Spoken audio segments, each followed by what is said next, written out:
Thanks very much, Alison. That's very inspiring and very, very supportive to the whole work we're doing. So now we'd like to open up to comments and questions. Maybe we start off with a roving mic. Who wants to say something?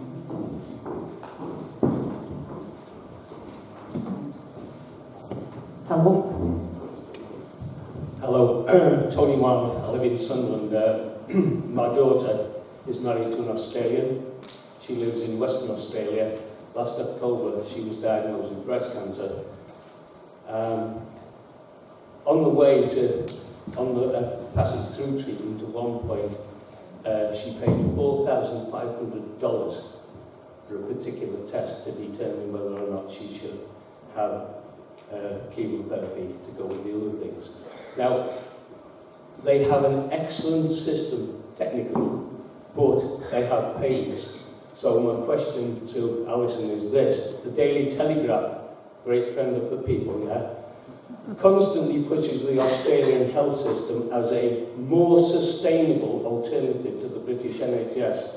However, there are many points, such as GP visits and the ambulance service, that require payment. Can you explain what features of that much vaunted Australian system you think could be readily implemented in Britain, and say why you think it would be a bad thing?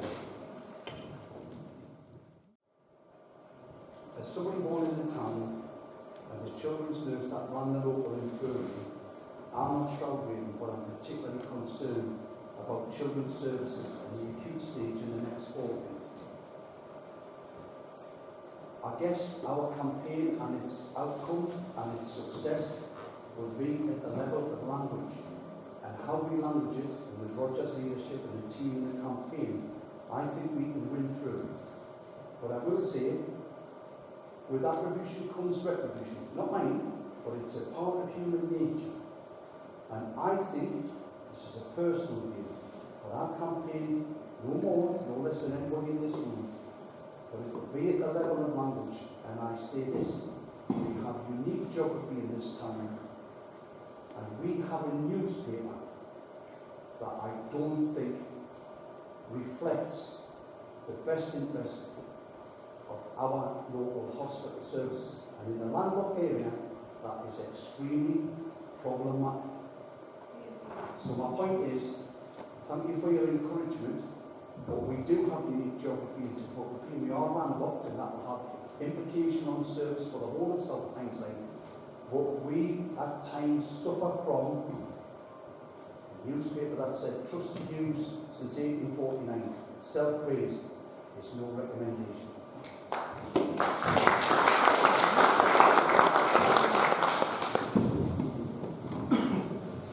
Thank you very much, Dr. Pollock. It was a very inspiring talk. And my questions come out of what you alluded to. You said they talk about the shortages of doctors and nurses. And I used to be one of them, so I know a little bit about how difficult it is sometimes to recruit, especially in the Northeast. Does anybody actually have an idea of the shortage, the actual numbers of shortages of doctors and nurses? I'm sure you would say, no, nobody knows. But then there has to be some figure somewhere. And I wonder, especially, well, I'm more interested in the Northeast. And obviously South Tyneside's been my home for over 40 years. So I'm more interested in South Tyneside and the Northeast in general. So that's one question. And the other one, again, you talked about the money. And so do we actually know the requirement of the cash to fund the NHS in the way it used to be 10, 20 years ago?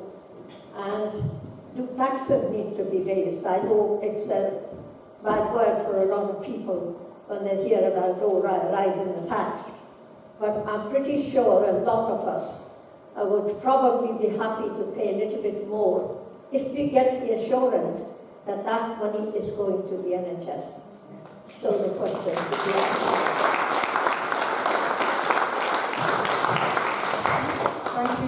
Thank you for your questions. I'm sad to hear about your daughter with her cancer and then the trauma of having to pay. You asked me about the Australian system. Well, I mean, we could kill off all the old people here, and that might help, because, of course, the Australian demographics are different from here. But also, it's a very privatised system, as you heard. There are a lot of private companies operating. And on top of that, you've got charges and huge inequities. And you've also got huge inequities in pay and salaries, because the doctors get paid incredibly well with a lot of private practice as well.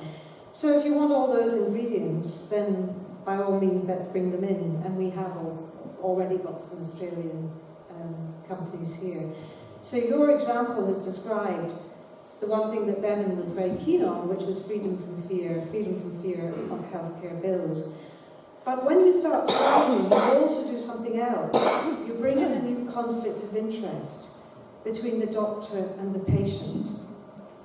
And we've seen this in private hospitals, where doctors in private hospitals will do things that they would never do in the NHS, because those conflicts come in to the doctor-patient relationship. And I think that's something we shouldn't forget. So in America, there are scandals where the doctors have given surgery to patients, heart surgery to patients that haven't needed them, because their job is to find what they can bill for, not what the patient needs. So HCA in Florida, huge scandals, and this only came out because of the fraudulent billing of government funds, which are running to hundreds of millions of dollars. So the commercial imperative introduces huge new conflicts, and you'll see this even in your foundation trusts. Because they can generate up to half of their income privately, they're thinking now with the commercial hat on. They're not thinking, what do our public need, what do our patients need, but how do we bring in money to generate income? And it changes the whole dynamic and your way of thinking. I see it a bit even in the university where I work, because we think about things differently because of that imperative to generate income. The second question was about children and children's services. Children are the most precious people in our society, and yet this government is being consciously cruel to them. Now, the great scandal of our age is we have the UN Declaration on the Rights of the Child, which the government is a signatory to, but it's never put those rights into law. Respect, protect, and fulfil. The Scottish Government is trying to do this at the moment, so that's really important to look north. I'm not saying everything in Scotland is rosy, it's not, but there are some things they're really trying to do. And what kind of society are we where we're leaving 50% of our children in poverty and squalor, with all the stresses and strains that that brings? And we get very obsessed about social media and mental health, but actually the reality is much closer to home. So again, those councils should be putting up, what are the cuts in services? Who are the children we're not treating?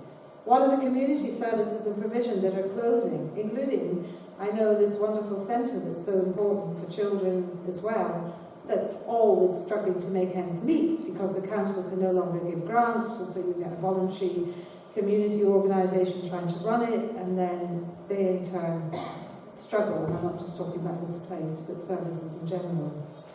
So it all comes down to the politics. And you asked me the third question about tax. Well, we're all quite heavily taxed, actually, except for the very rich and also for businesses. Business rates have fallen. Business tax from once upon a time in the 60s, I think it was around 50%, it was the same as high, and it's gradually fallen to, is it 17% now? Very low and more, and all the tax breaks that come. So the other question is, are we spending our money wisely? Like you, we'd be very happy to pay a bit more if we thought it was going into the services we need. But I don't think PFIs are spending private finance or project finance or bond finance is necessarily a good use of money. Do we need, is there really good evidence for all of the medicines that we have at the moment? Put it to you probably not why the prices of medicines high and escalating. Because the NHS is reckoned to keep pace with inflation. It needs around 4 to 5% a year growth. It hasn't had that in real terms. And that's not wages, because wages you can keep low by just not paying the staff or giving them an uplift. It's all the other things that create inflation. The management consultants, the teams of lawyers, we've never had so many lawyers that we've had to employ, the private finance, and the cost of technologies and drugs, because our government is not negotiating the best deals that it can. And we need to begin to prioritise. Are we putting enough into rehabilitation services? Into rehabilitation services for children and for older people? The answer is clearly no. And our health service has been gradually reoriented and restructured to meet the needs of industry through what's called the medical industrial complex. And that industry includes lawyers, it includes management consultants, it includes pharmaceutical companies, technology. This is not a conspiracy theory, it's absolutely real, and you have to look to see where the money is going. So before I would address the tax problem, I'd say, where is the money going, and how are we not spending it there? You asked me a question about the workforce. Once upon a time we had workforce planning that was being done through the colleges. I think it's a great question. I think you should be writing to Health Education England. HEE is responsible for employment, for junior doctors, for workforce planning. And you should be saying, show us the workforce plans for each area. How many GPs are there per head of population in each area? We should be going back to the traditional planning norms that we once had, which are the way of deciding how you allocate resources, not on the basis of one hospital taking over another and deciding that they can't provide the services in an area. That is no way to plan for public health needs. So thank you for those really good questions, and I'm happy to take any others that you want.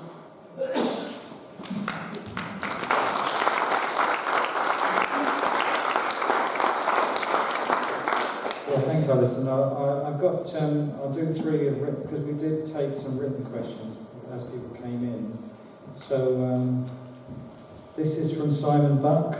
The leaflet currently being distributed by Save South Tyneside Foundation Trust regarding the closure of the 24 children's A&E, and I've got the leaflet here actually, states the closure that states, please do not attend after 10 p.m.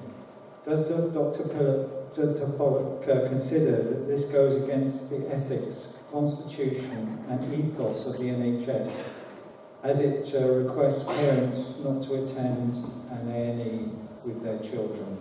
So that's the first question. Second one, if we, this is from Marion Langley, who's taking the mic. If we get another Conservative government if a general election comes about, where do you think that would leave the NHS? Take one from a younger person in the audience. Actually, he's behind the camera at the moment. In what way are people being charged for the NHS? To some people, possibly young people or healthy people who do not use the NHS very much, it might appear that the NHS is free at the point of use as it always was. Can you give some examples of charging and discuss the ways in which charging has been introduced?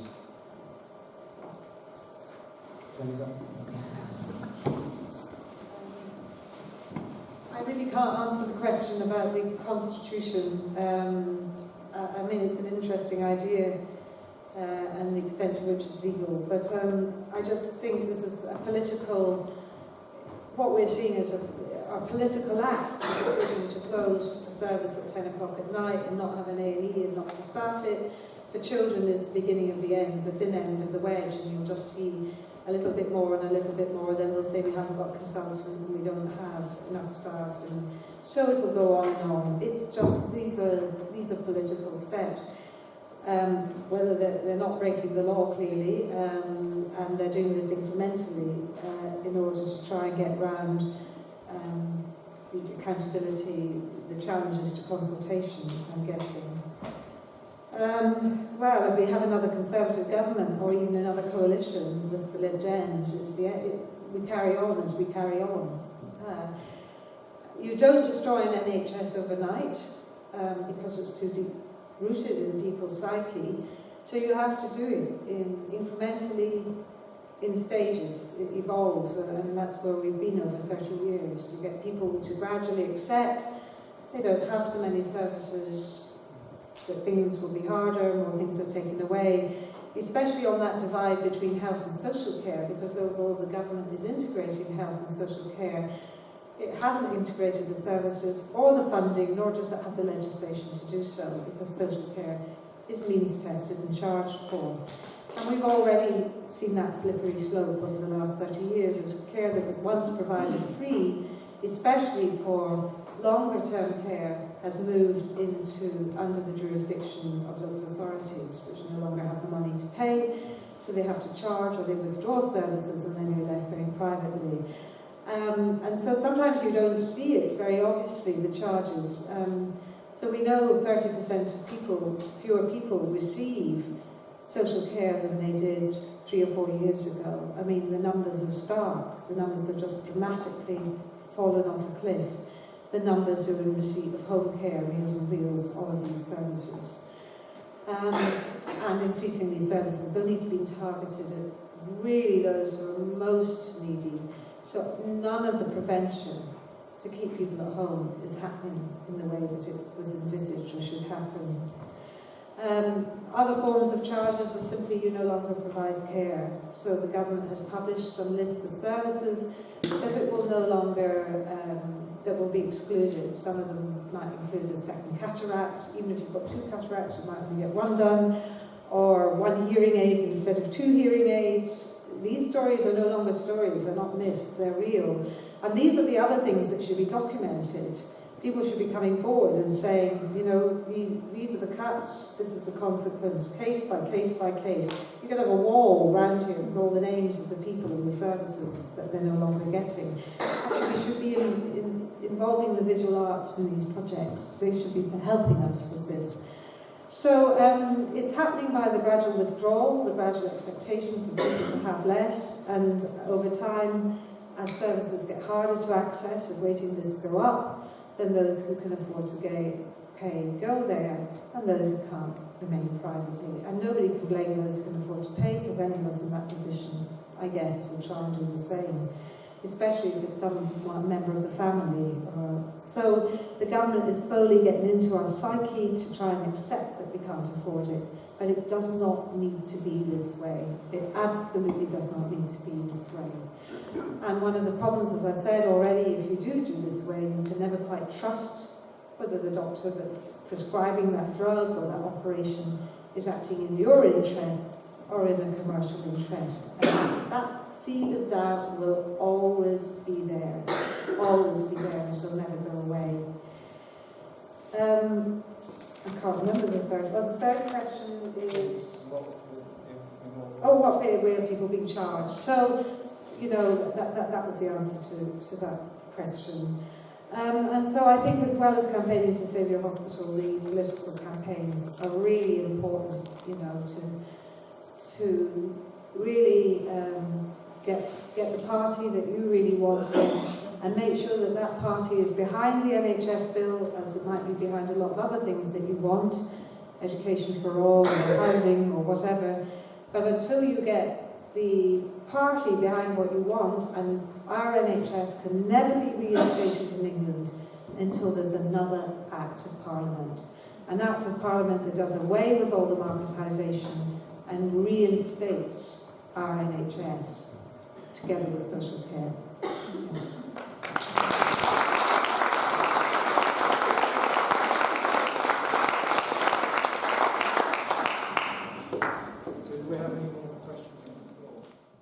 Tell us a little bit about the reinstatement bill and where it's at the moment, and could you also just explain what happened following the legal case last year about against the ACOs? Thank you.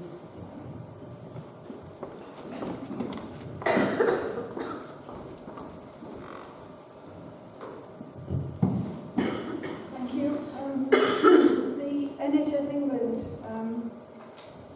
via the Chief Exec Sam Stevens, has said that he will not fund phase 2 of the Path to Excellence.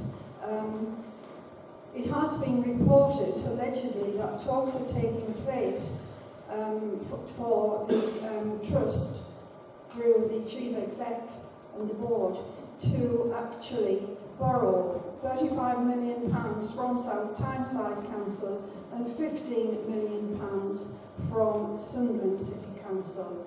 I wonder if, Alison, you have any views on that? And another part of my question is, if this comes about, and at the moment it's hypothetical, what do you think that therefore that scrutiny, which I was chair of scrutiny when we referred the Path to Excellence Phase 1 to the Secretary of State, do you think that scrutiny could therefore legitimately scrutinise the decision that is being made to fund, if that decision is made? And in addition, also, could they legitimately continue to scrutinise per se? Thank you.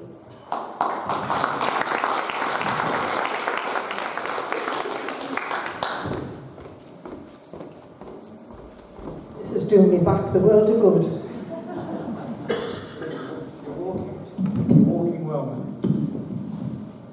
man. Just a quick question. How do you answer or argue against all of the reasoning and their arguments? Because you said it before, it's very glib, it's very persuasive. If somebody comes up and says, oh, you know, the stroke service at South Tyneside was D-rated, I think it was. Sunderland's was D-rated, and now look at it, it's fantastic, it's B-rated. It's better, it's integrated, it's miles better. How do you argue against that?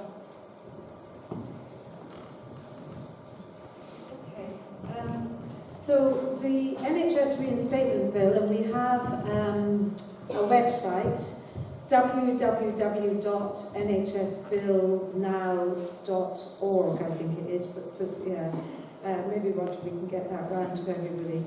But basically, it will reinstate the NHS. So what the government has done, it's breaking up the NHS. It's removed, probably some very important things. It removed the duty on the Secretary of State to provide universal health care throughout England. That duty was put in place in 1948, and it was taken away. So the Secretary of State no longer has a duty to provide universal health care, which is why you can get easy closure of services and withdrawal. So we would put that back. We would end both the internal market... Sorry, you've got your hand up. I'm sorry. We would end the internal market and the external market and reintegrate services as happens in Scotland and Wales. So you'd have none of these trusts getting more and more powerful and making their own decisions. The hospitals and the services would be accountable to local people through what used to be health authorities or health boards. And that's what happens in Scotland. There is no purchase of provider split, there's no tendering, there's no pricing, there's no bidding. So you take out all of that bureaucracy that's so expensive.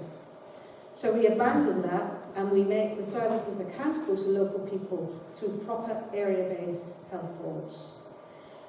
We get rid of trusts completely. So you'd have no foundation trusts going out to borrow. They wouldn't be able to borrow project finance. You'd have proper capital budgets in place and government would do the borrowing. So we'd end PFI and the government would do the borrowing and the trusts would be brought back into line to serve the local people. We wouldn't have all these battles. This is an absolute nonsense that Sunderland, the hospital there, and CEO can be making decisions about what's happening here. It's quite extraordinary, and vice versa. How do they know what local people really need and really want? This is a nonsense because you've created a corporate structure and companies are never interested in the minutiae of people's lives and homes and where they live. So we would get rid of that. We'd also make sure that PFI contracts are all opened And the Treasury would have the job of renegotiating those contracts or closing them and showing the public what's there. So the bill is really important. Have a look at that bill. It's progressed over time. It's been in Parliament, but of course now when Parliament falls, the bill will fall. It hasn't had the second reading, it's had a first reading. Eleanor Smith from Wolverhampton took it, but again, because of Brexit, we've had no domestic policy. Really, we've played right into the Conservative government's hands because they love this, because they can carry on with their privatisation, with their opening up the services, whether it be health or long-term care or whatever, to the market. And as for the American companies, they're here already. They're here big time already. And they're not just here providing the services, they're advising the government, your health, your clinical commissioning groups, your trusts. They're setting up and advising them on their implementation strategies. So we've just finished writing a piece on Centene, a big American company. It's in Nottingham at the moment, doing their integrated care system. Optum is another one, that's Simon Stevens' company, United. And they're not delivering the front end of the services, they're there redesigning the system to enable the market. That was the second question. The judicial review, please just look up on the website. We won some, we lost it, but we lost ultimately overall. So we were challenging the government wanting to allow CCGs to award multi-billion-pound contracts for 10, 20 years to private providers who would then decide what they could provide and how services would be provided. We took the government to court over that, and basically the judge said the legislation as drafted is so wide the government can do almost anything. But we won some battles on the consultation and the accountability and a bit on the transparency as well. The paths of excellence, I know Roger will be able to explain much better, but it fills me with horror, and this is another example of why we're no longer a national health service. The idea of a hospital that's part of a national health service going out to borrow locally tells you a story. Once upon a time there were capital budgets that flowed, and the government would do the borrowing on behalf of the nation. Why are cash-strapped councils in the poorest areas of the country borrowing on behalf of their poorest communities?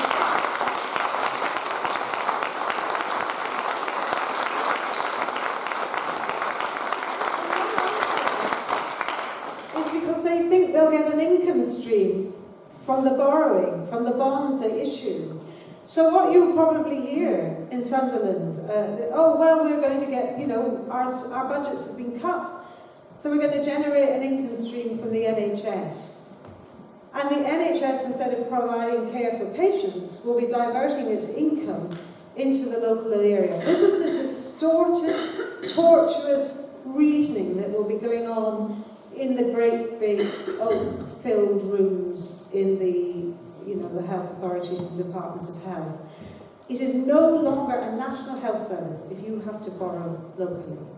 And if you're robbing Peter to play Paul, taking an income stream out of the NHS to prop up services, the councils are not doing their jobs. If I was on the council, if I was the chief exec, I would be publishing every week. Every week I'd make sure that people saw what the cuts are, what the services are we are no longer providing year on year on year, and who is no longer getting care. I would be shaming that government not doing deals, because this is it. This is CEOs in smart suits who don't have to face you all down there. They only face up there to the government. So I would make a very strong case for not. And if there are reserves of 35 million and 50 million, because actually your councils are probably going to have to borrow the money in turn through bonds or whatever, then why aren't they funding the services that they're cutting?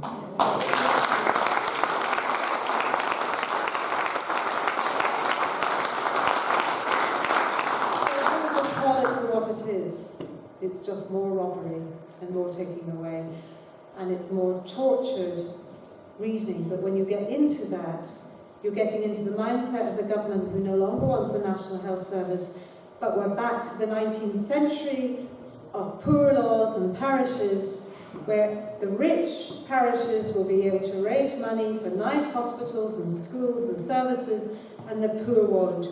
You must make this from a local to a national campaign and oppose it. Yeah.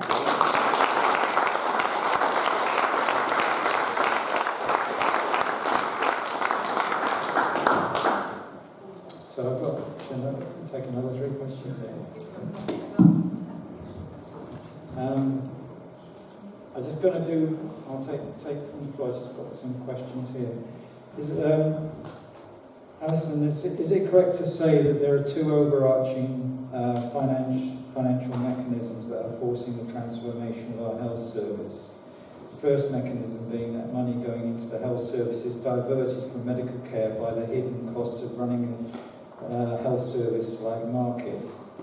The second mechanism being that the government is actually not providing the necessary money to keep pace with the actual cost of the service, which I think you've already mentioned. So if so, I think the questioner says, what about this 20 billion they're talking about? What's all that about? For me, the litmus test, we're all having to still second guess about what the new government might do or what the trusts might do and the CCGs. So it is a worrying time. For me, there are 2 litmus tests. One is the fact that, and I've scoured the small print for about 2 years, is that the government have given money, about 256 million, to provide new ambulances. And it lends itself to the American model that if you're registered with a GP panel and you are well enough to go to a key area for resuscitation as accrued indices, then that for me is one of the litmus tests for this future government to rush ahead and try and bring in private insurance. And I'm not being overly emotional, provocative or evocative, but the last litmus test for me is, in the words of George Orwell, pig looked at man and man looked at pig, and nobody could tell the difference. And when we are talking about reasonable, moderate people and their orientation to the cause of the NHS, I'll just quote Orwell again, it's as bad as that where we are.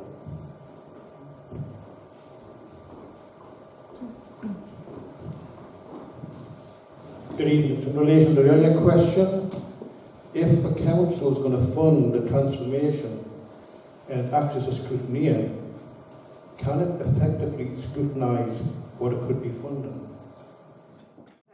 I'll take that as a rhetorical question, but it's a very important point. Thank you for both those points. The last question was just about the costs of the market, really, and these are all hidden.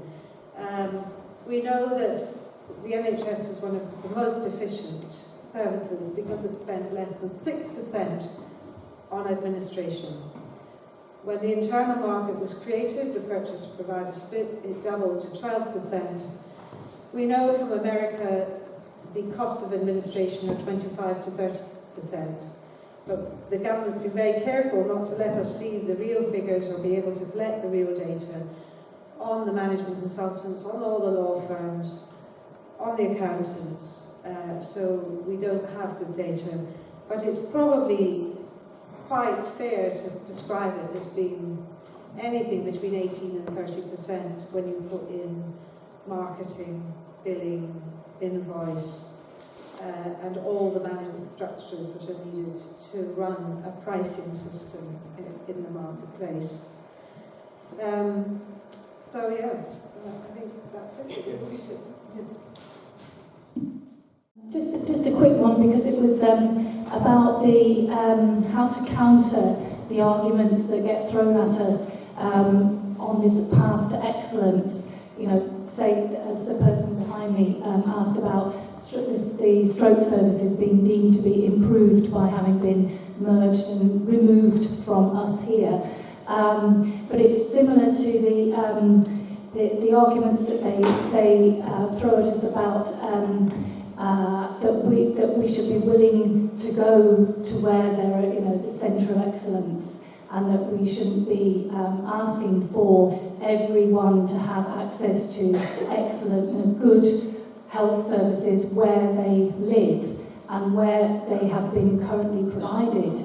And as someone else mentioned about the geography here is a particular risk that they're just ignoring the fact that we are kind of landlocked on the edge here, and to get to Sunderland is over a river where there is bottlenecks of bridges and things. So it's just not. So it's how to counter those the sort of spin that they put on all this.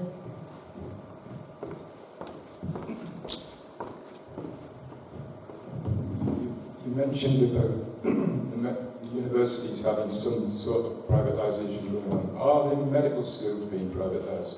That's question one. The other thing is the psychiatric services in MTW.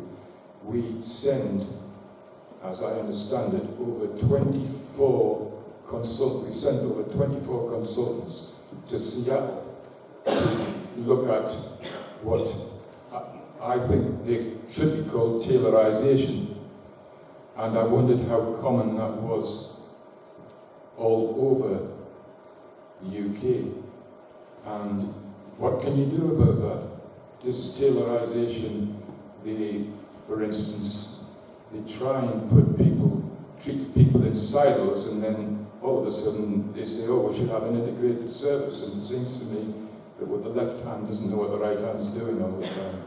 And management get paid. I understand that management gets paid a lot of money. So if you're a chief executive, you get paid by the kind of Taylorisation that's occurring in a hospital. Am I right in thinking that? I didn't address the issue of the stroke arguments. And I suppose when they say, and this is very common, this service was bad, that service was bad, and look, it's fantastic. But that isn't an analysis. What you would want to say is, why were those services bad? Show me the report, show me the funding levels, show me the staffing levels, show me what was going on. So challenge them on those bases, just keep deconstructing. Why? What was going on? And then they might say, well, we couldn't get any staff. And then you say, well, why couldn't you get any? Which staff could you not get? Why could you not get them? What was the evidence? What did you do about it? I think keep going back and then give them the big picture back. Here you are with your 5 million or your 50 million deficit. Keep coming back there as well. But I think asking why these services failed, why were they deemed to have failed? And actually asking for the evidence and the analysis and saying, now show me. I mean, sometimes they might have reports and they might bring in trained physicians who will write the report that you want, but sometimes you won't. And that's the other thing, when they're doing reviews, never trust reviews, they're always political. So it's really important to make sure you're in on that review, or you're challenging, or you're identifying who you want on that review. Does that sort of answer your question on centres of excellence? Well, that's the other big argument that's always put. We need to centralise. Of course, for some things, it makes a lot of sense to have centralisation, but not for everything. And I think we need to look very carefully at the evidence around centralisation for different surgeries or different treatments. You do not need to do it for absolutely everything. And it makes sense for this expensive equipment or drugs or medicines, sometimes to centralise those.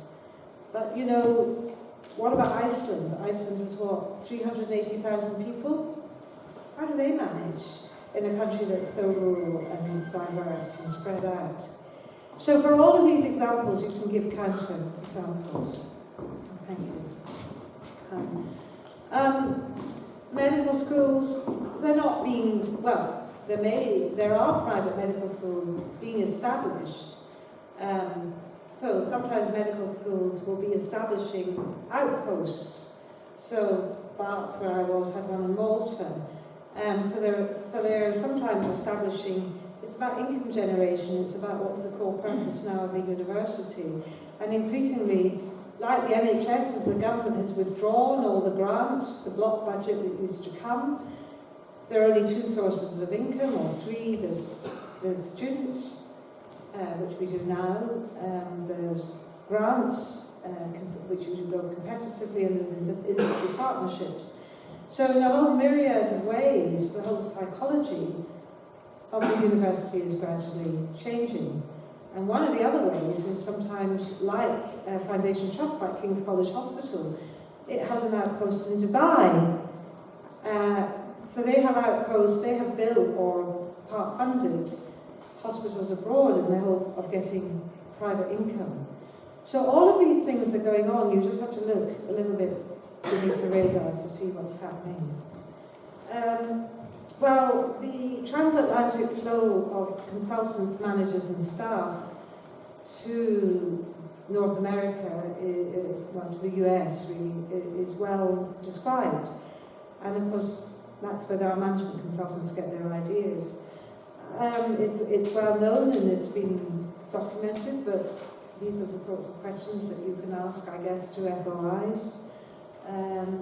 And you can ask what were the courses that they went on, what was the training they received. I mean, they're quite good questions, I think, to ask, really.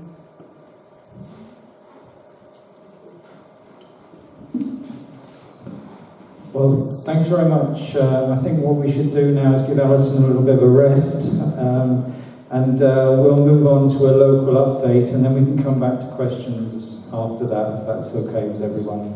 Okay.